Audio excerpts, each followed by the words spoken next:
ఏపీలో ఎన్నికలు సమీపిస్తున్నాయి. అటు నేతల్లో కానీ కార్యకర్తల్లో కానీ ఆ జోష్ అయితే కనిపించడం లేదు. సో ఎక్కడికక్కడ జగన్ కొంతమందిని తాడేపల్లిగూడెంకి అక్కడికి పిలిపించుకొని ప్యాలెస్కి సో ఈరోజు మేము సర్వే నిర్వహించాం, మీరు ఓడిపోతారు, సో మీకు టికెట్ దక్కదు అని చెప్పి ఇలా చాలా మందికి టికెట్లు ఇవ్వకపోవడం. సో మరోవైపు చాలా మందికి కూడా ఎందుకు కొంతమంది నోరున్న వాళ్ళు అడుగుతున్నారు, ఎందుకు మాకు టికెట్ ఇవ్వలే, ఏ విధంగా మీరు సర్వే నిర్వహించారు అని చెప్పేసి మాకు టికెట్ ఇవ్వకపోవడానికి కారణాలు ఏంటి అని అడుగుతున్నారు. మరికొంతమందికి నోరు లేని వాళ్ళు ఏమీ చేయక సో నిరాశ నిస్పృహలతో అట్లా డీలా పడిపోతూ బయటికి రావడం జరుగుతుంది. మరికొంతమంది అయితే అసలు టికెట్ రాకపోవడమే మంచిది, సో అదే మంచిది, వేరే పార్టీలో కన్నా జంప్ అవ్వచ్చు, సో ఓడిపోతుంది అన్న భయం అయితే వైసీపీలో పట్టుకుంది, ఆ భయం అని చెప్పేసి అర్థమవుతోంది. ఎమ్మెల్యేలను ఒక ప్రాంతం నుంచి ఇంకొక ప్రాంతానికి బదిలీ చేయడం పట్ల కూడా చాలా మంది గుర్రుగా ఆగ్రహంగా ఉన్నట్లుగా కనిపిస్తా ఉంది. చూద్దాం.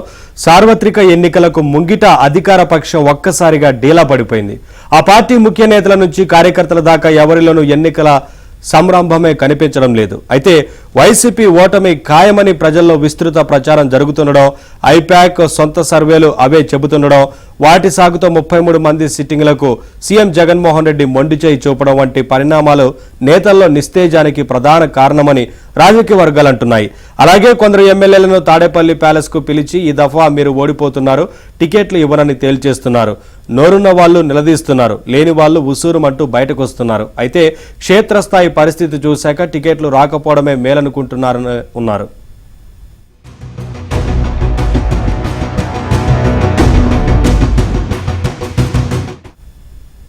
అటు నేతలు కార్యకర్తల్లో ఉత్సాహం తగ్గడంతో ప్రచార పటాటోపం కోసం వైసీపీ పెద్దలు రాష్ట్ర వ్యాప్తంగా జాతీయ రహదారుల నుంచి ప్రధాన కూడళ్ల దాకా సిద్ధం అంటూ జగన్ కటౌట్లు పెట్టుకుంటున్నారు అని రాజకీయ వర్గాలు వ్యాఖ్యానిస్తున్నాయి. చాలా మంది సిట్టింగ్లలో టికెట్లు వస్తాయో రావోనన్న ఉత్కంఠే లేదు. టికెట్లు వచ్చిన వారు సంతోషం వ్యక్తం చేయడం లేదు. టికెట్లు దక్కని వారిలో నిరాశ నిస్పృహలు ఆగ్రహావేశాలు అసలు లేవు.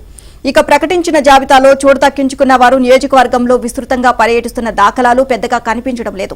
అభ్యర్థుల ప్రకటనకు ముందు గడప గడపకు మన ప్రభుత్వం కార్యక్రమంతో కొద్దిమంది నేతలైనా ఊళ్లలో తిరిగేవారు.